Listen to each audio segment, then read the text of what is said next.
À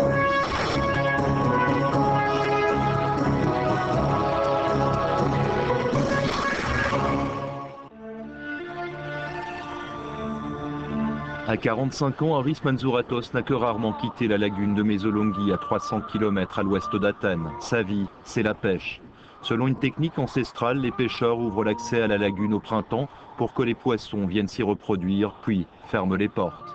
L'automne venu, ce sont principalement de très jeunes poissons que l'on retrouve dans les filets. Mais ce qui par le passé était un revenu sûr pour des milliers de familles de pêcheurs est voué aujourd'hui à un avenir incertain. La pêche côtière n'a pas de réglementation spécifique. Le secteur se trouve presque totalement exclu de la législation communautaire.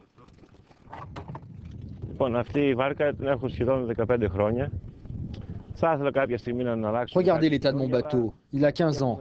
J'aimerais bien en changer, mais nous n'avons pas droit à de nouveaux bateaux.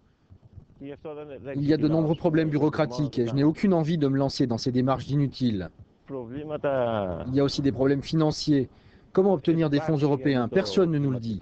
Il faut passer par 50 bureaux différents.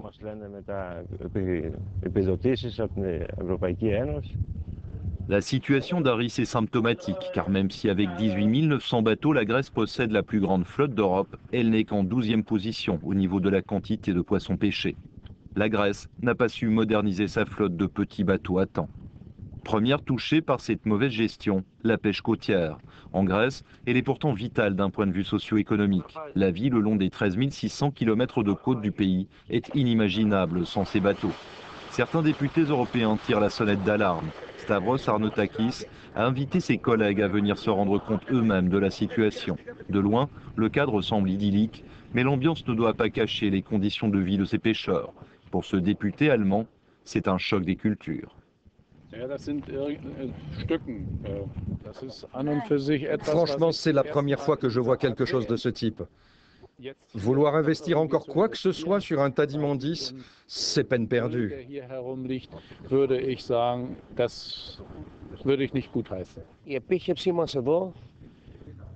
Notre visite est importante pour montrer la réalité des choses.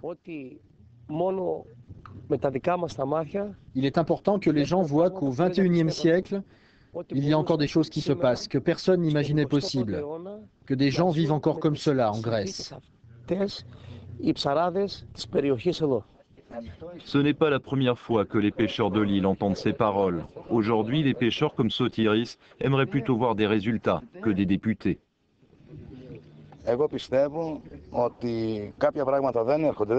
Les programmes européens n'arrivent jamais ici. C'est probablement dû à la bureaucratie de notre pays. Je ne sais pas qui blâmer pour ça. C'est peut-être un problème local.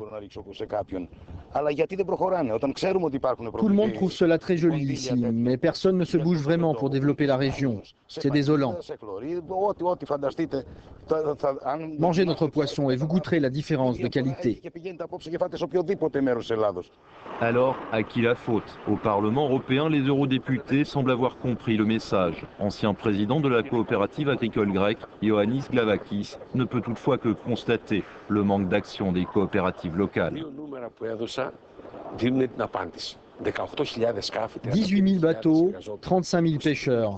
Les chiffres parlent d'eux-mêmes. 2 personnes par bateau. Comment voulez-vous que ces gens s'organisent? En Espagne, vous avez 100 personnes qui travaillent sur un bateau. Tous ces gens en Grèce n'ont aucune idée de la manière de s'organiser pour recevoir les fonds européens. Des pêcheurs grecs moins débrouillards que les pêcheurs espagnols? Difficile à croire, mais une chose est sûre, la pêche côtière est peu rentable pour les grandes entreprises de pêche habituées à faire appel à l'aide européenne. Les jeunes passionnés par la mer préfèrent travailler dans la recherche. Devant les étudiants, les eurodéputés ne parlent plus la langue de bois. Sur le terrain, les pêcheurs manquent d'argent, mais ailleurs, l'argent reste bloqué au niveau de l'administration. Je vous propose un nouveau projet d'étude, mettre le doigt sur la plaie et dire « Ma chère administration, mon cher gouvernement, tu fonctionnes mal ». À l'Institut de pêche et d'aquaculture de Mesolonghi, le problème est bien connu et les mesures européennes de réduction de la flotte passent mal. Le gouvernement ne nous informe pas, bien au contraire. Il donne de l'argent pour détruire la flotte traditionnelle, mais ce sont des joyaux. C'est une partie de l'histoire de la Grèce. La pêche et ses petits bateaux vont de pair.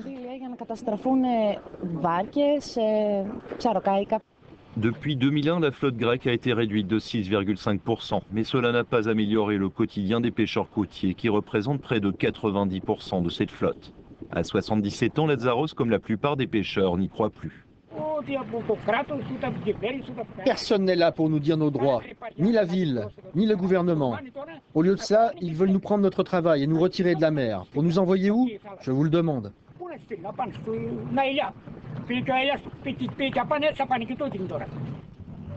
Faible salaire, situation sociale peu valorisante, la pêche côtière tarde à se moderniser. L'une des réponses à la crise, c'est l'aquaculture. La baisse des stocks de poissons dans les océans en fait une nécessité. Topographie et climat grec font des côtes helléniques un site idéal. Georges Bocas a compris l'intérêt économique de l'aquaculture très tôt, dans les années 90. Ici, curieusement, l'information sur les possibilités de financement est bonne. Les fonds européens sont parfaitement utilisés. Avec 5% de croissance par an, l'entreprise est un succès. Dans une région qui compte 30% de chômage, les 40 emplois créés par l'homme d'affaires sont les bienvenus. La production de dorades et de bar part entièrement à l'exportation dans l'Union. Aujourd'hui, nous produisons entre 80 000 et 100 000 tonnes de poissons d'aquaculture en Grèce. Nous croyons que dans les années à venir, avec les sites construits et subventionnés par l'Union européenne, nous devrions pouvoir nous développer encore plus. Le secteur de l'aquaculture se trouve aujourd'hui dans une phase très dynamique. Dans les 15 ans qui vont suivre, la Grèce devrait pouvoir encore augmenter la production. Mais ce succès ne plaît pas à tout le monde. Entre les représentants de l'aquaculture et ceux de la pêche côtière, le courant passe mal. Les premiers accusant les seconds d'être à l'origine de la réduction de quotas. Les députés grecs demandent donc une meilleure collaboration du secteur ainsi qu'une prise de conscience de la spécificité de la pêche en Grèce.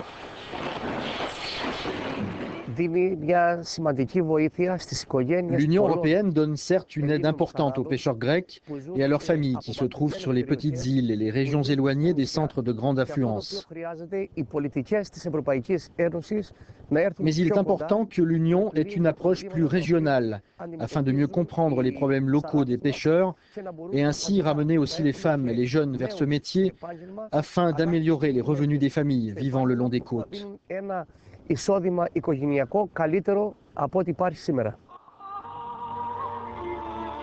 Reste à espérer que cette prise de conscience n'arrive pas trop tard. Harris, le pêcheur de la lagune, sait déjà qu'il sera le dernier de sa famille à exercer ce métier.